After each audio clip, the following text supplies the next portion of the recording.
being a projected like top 10 pick, you know what I mean, to being chosen in the 5th round. You know what I mean? Speak a little bit on that. You don't do that to somebody like that. You can't knock his talent.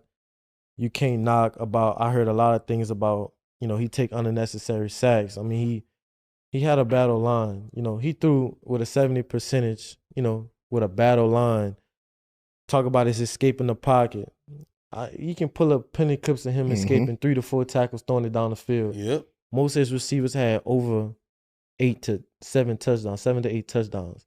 He played with Travis Hunter. He won the Biletnikoff.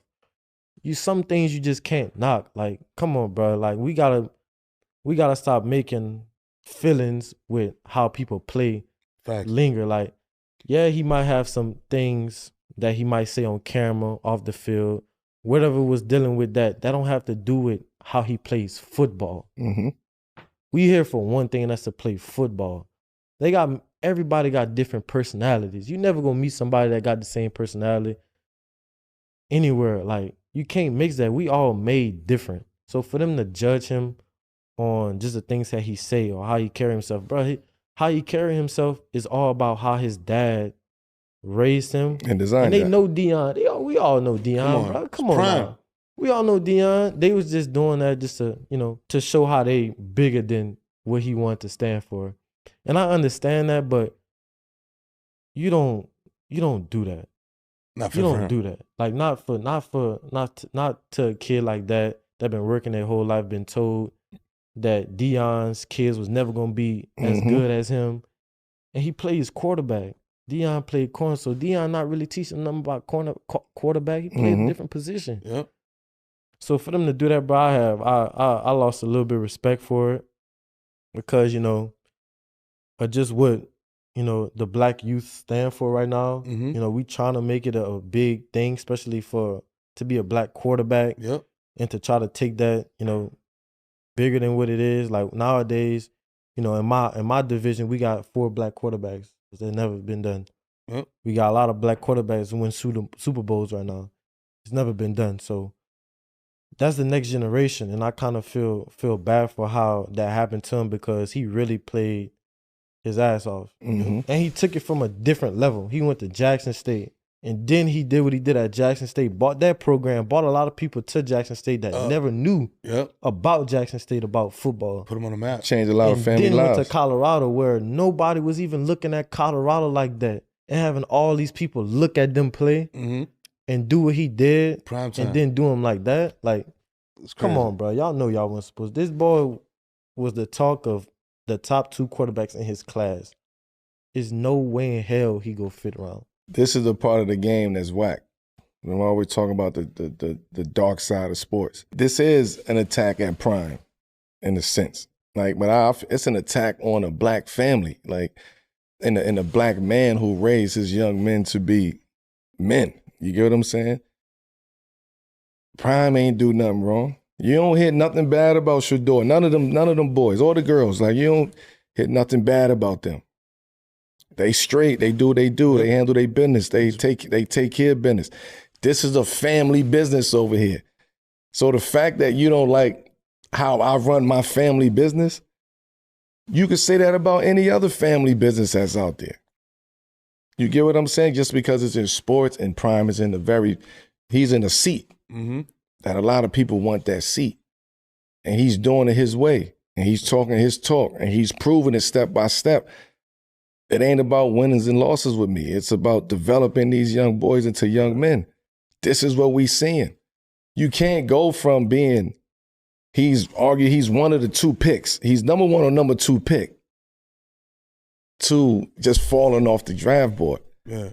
That's a lot of conversations. That's a lot of shit. That's a lot of phone call. Yo, don't take it. Now they want to make it about his interviews. Like, get the fuck out of here. Nah, bro. You know how many fucked up interviews just say NFL in general. You know how many fucked up niggas can't do the NFL? Yeah. They had fucked up interviews? Red flags all over. Come on, bro. Yeah. Now then they want to say he couldn't read the play. Like, what the fuck are y'all talking about now? Come on, man. You got to have an eye test too. Yeah. He can play. That's what it is. You get what I'm saying? You can't keep raising the bar on him every single time. Oh, he can't go, he can't run out the pocket, can't scramble. What you mean? Go watch the film. Right. He's tackled every issue that everybody said he couldn't do.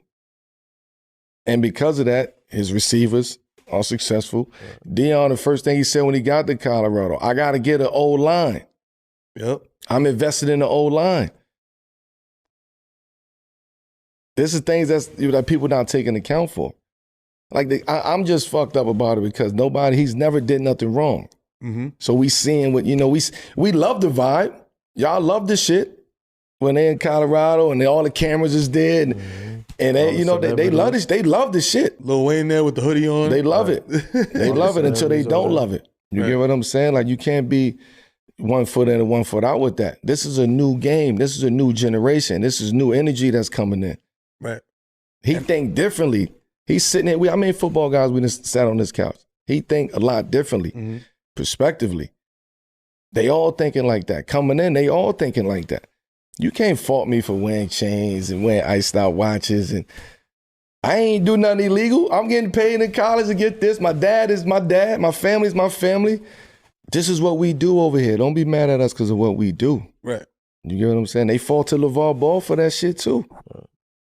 It's like you want to see it so bad. We want to see it. Everybody want to see the rise. But when you get there as a black family and as a black man who's doing it, then it's like, nah, he's too boisterous. He's too flamboyant. He's too, he's shining too much. He's too loud. He need to sit down. He need to go work out. This kid work out all day, every day. This kid train all day, every day. All right. This kid is a natural, very good player, bro. That works. I think you're wrong, Mike T.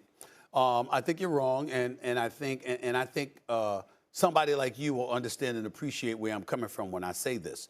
I don't think the day one starter or the week one starter for the NFL season for the Cleveland Browns, as it pertains to Shedeur Sanders specifically, is going to be determined by just his play.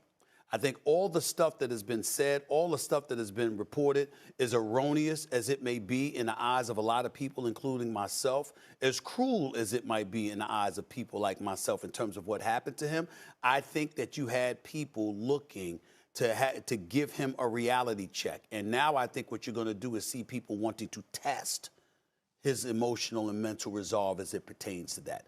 As of yesterday afternoon, he was en route to Cleveland, from what I was told, in a pickup truck, ready to put on his lunch, grab his lunch pail, put on his hard hat, and get to work. That's what I was told in terms of yesterday about how he's looking at things right now, anxious to go out there and show out. But you're hearing people out of Cleveland talk, Dom, about how Dylan Gabriel was their preferred quarterback, Big Ten Player of the Year, that kind of thing. They were saying that they looked at him. I don't know how, because he wasn't Shedeur Sanders, but nevertheless, they were looking at it. You look at Flacco. He's a fan favorite. They loved him in Cleveland. They never wanted him to leave after the job he did for them a couple of years ago when Deshaun Watson went down, and he came in and did his thing, okay? And then you're looking at Kenny Pickett. Now, I know that Kenny Pickett is a former Steeler. Then he went to Philadelphia.